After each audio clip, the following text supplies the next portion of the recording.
Welcome back. In the last video, we trained our first model, and as you can tell, I've got the biggest smile on my face, but we trained our first model that harnesses both the power of straight lines and non-straight lines, or linear functions and non-linear functions. And by the 1000th epoch, we look like we're getting a bit better results than just pure guessing, which is 50%, because we have 500 samples of red dots and 500 samples of blue dots. So we have evenly balanced classes. Now, we've seen that if we added a ReLU activation function with a dataset similar to ours with a TensorFlow playground, the model starts to fit, but it doesn't work with just linear. There's a few other activation functions that you could play around with here. You could play around with the learning rate, regularization. If you're not sure what that is, I'll leave that as extra curriculum to look up. But we're going to retire the TensorFlow playground for now because we're going to go back to writing code. So let's get out of that, and let's get out of that. We now have to evaluate our model because right now it's just numbers on a page. So let's write down here, 6.4. What do we like to do to evaluate things? It's visualize, visualize, visualize. So evaluating a model trained with nonlinear activation functions. And we also discussed the point that neural networks are really just a big combination of linear and nonlinear functions trying to draw patterns in data. So with that being said, let's make some predictions with our Model 3, our most recently trained model.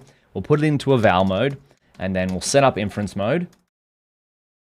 Inference mode, beautiful. And then we'll go ypreds equals torch.round, and then torch.sigmoid. We could functionize this, of course. Model 3, and then pass in xtest. And you know what? We're going to squeeze these here because we ran into some troubles in the previous video. I actually really liked that we did because then we got to troubleshoot a shape error on the fly, because that's one of the most common issues you're going to come across in deep learning. So ypreds, let's check them out, and then let's check out ytest. We want ytest 10. So remember, when we're evaluating predictions, we want them to be in the same format as our original labels. We want to compare apples to apples. And if we compare the format here, do these two things look the same? Yes, they do. They're both on CUDA and they're both floats. We can see that it's got this one wrong, whereas the other ones look pretty good. This might look pretty good if we visualize it. So now you might have already done this because I issued the challenge of plotting the decision boundaries. Plot decision boundaries, and let's go plt.figure. And we're going to set up the fig size to equal 12.6 because, again, one of the advantages of hosting a machine learning cooking show is that you can code ahead of time. And then we can go plt.title is train. And then we're going to call our plot decision boundary function, which we've seen before, plot decision boundary. And we're going to pass this one in. We could do model 3.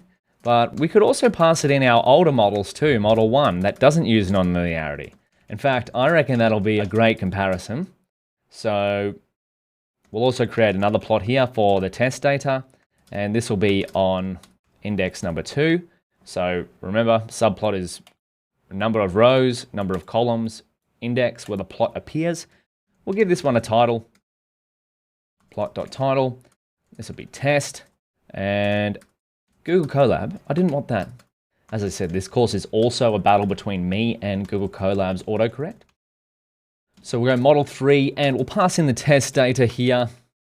And behind the scenes, our plot decision boundary function will create a beautiful graphic for us, perform some predictions on the the features input, and then we'll compare them with the Y values. Let's see what's going on here.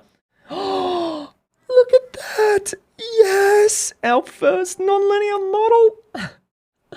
Okay, it's not perfect, but it is certainly much better than the models that we had before. Look at this. Model 1 has no linearity. Model 1 equals no non-linearity. I've got a double negative there. Whereas Model 3 equals has non-linearity. So do you see the power of non-linearity, or better yet, the power of linearity or linear straight lines with non-straight lines? So I feel like we could do better than this though. Here's your challenge, is can you improve Model 3 to do better? What did we get? 79% accuracy. To do better than 80% accuracy on the test data? I think you can. So that's the challenge. And if you're looking for hints on how to do so, where can you look?